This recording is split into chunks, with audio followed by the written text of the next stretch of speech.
I'm Hannibal Lecter, so just in case you're thinking of saving face, you ain't gonna have no face to say by the time I'm through with this place, so Dre. It's been about 10 months since I reviewed Thomas Harris's The Silence of the Lambs novel, so I thought I'd review Hannibal today.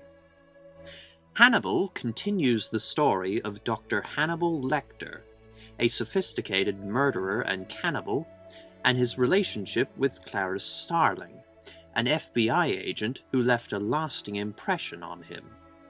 After her reputation takes a beating from a bungled drug bust, Clarice returns to the Lecter case in the hope of capturing this killer. Meanwhile, Mason Verger, Lecter's only surviving victim, plans a sickening revenge for the disfigurement he suffered. Ridley Scott directed Hannibal, taking over from Jonathan Demme, and leading lady Jodie Foster was replaced by Julianne Moore. I haven't seen the Silence of the Lambs film yet, so I can't compare the two actresses, but Moore has an assertive yet frail presence as the troubled Clarice. The acting is top-notch, and the cinematography is marvelous to look at, but the film has little character development. The first quarter, which focuses more on Clarice and Verger than Lecter, is not as engaging as it could have been. Clarice was an independent spirit in The Silence of the Lambs, so having the FBI turn on her doesn't feel like much of a conflict. Thankfully, through another subplot involving a corrupt Italian policeman, Giancarlo Giannini, Hannibal soon gains momentum and becomes a riveting, disturbing thriller, with the good doctor taking center stage. Anthony Hopkins returns for the second time as Lecter, and brings the suave, deceptive evil that won him an Oscar in 1992. Lecter doesn't need bombs, hired goons, or clown makeup to put the viewer on edge. As a brilliant psychiatrist, Lecter knows how people tick, and this makes him the most effective kind of predator.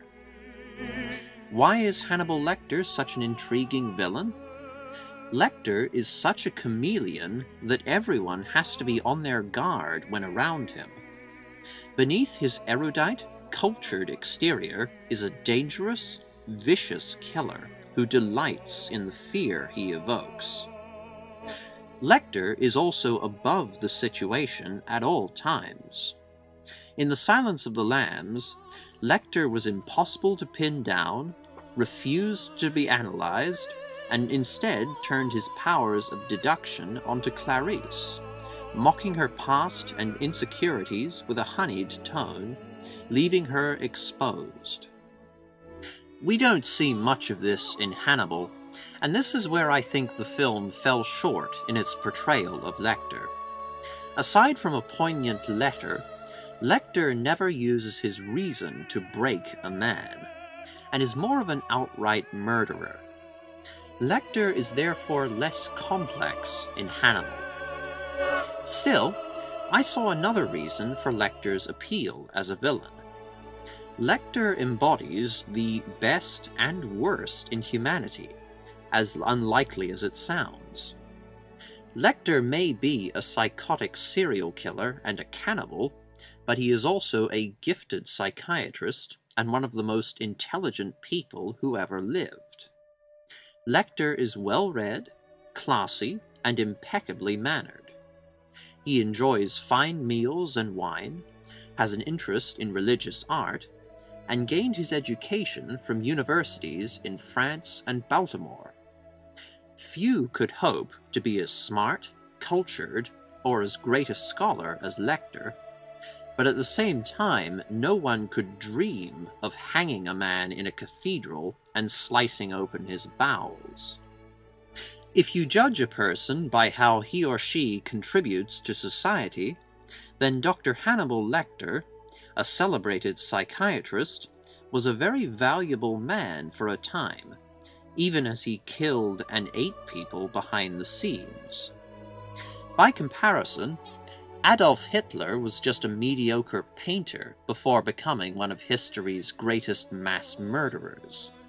Some of his paintings were nice, but he was twice refused entry into the Academy of Fine Arts in Vienna, and soon ended up penniless after making barely any money off of them. Stalin was cunning but rude. Lenin thought so himself. If anything, Trotsky was the one with the sharper mind and was the better tactician. And, of course, Anakin Skywalker was a whiny little upstart before becoming Darth Vader. The intellect is a major part of what makes us human, so Hannibal Lecter is a greater human being than any of these villains, in spite of his insanity and cannibalism. Think of a genius like Stephen Hawking, Albert Einstein, or Marilyn Vos Savant. Now, imagine that genius as a serial killer, and you've got a good idea of the kind of man Lecter is, with a lot of good and a lot of unspeakable evil in the one package. This side of Lecter's character is prominent in Hannibal, and it felt as if Thomas Harris and director Ridley Scott were exploring Lecter's identity further in this film. As for Verger, he is the film's only major weakness. Just so that I can get this out of the way, I had no idea that Mason Verger was played by Gary Oldman. In some rather hasty backstory, Lecter drugged Verger and made him try to peel off his own face with a shard of mirror. A giddy Verger obliged, and was nearly killed by Lecter. The event left Verger grossly disfigured and wanting revenge. We're supposed to feel both disgust and sympathy toward Verger, but I couldn't take him seriously.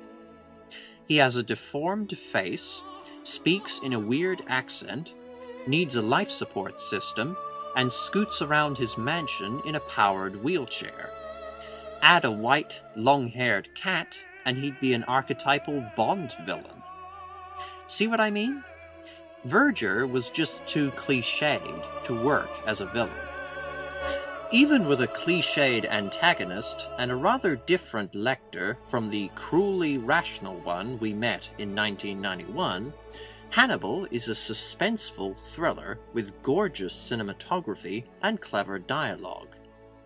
Julianne Moore plays Agent Starling admirably, Anthony Hopkins is chilling as always, and the film has a climax that will leave you grossed out for days. At the risk of giving it away, I will say this. I wouldn't advise you to eat brains from animals or humans.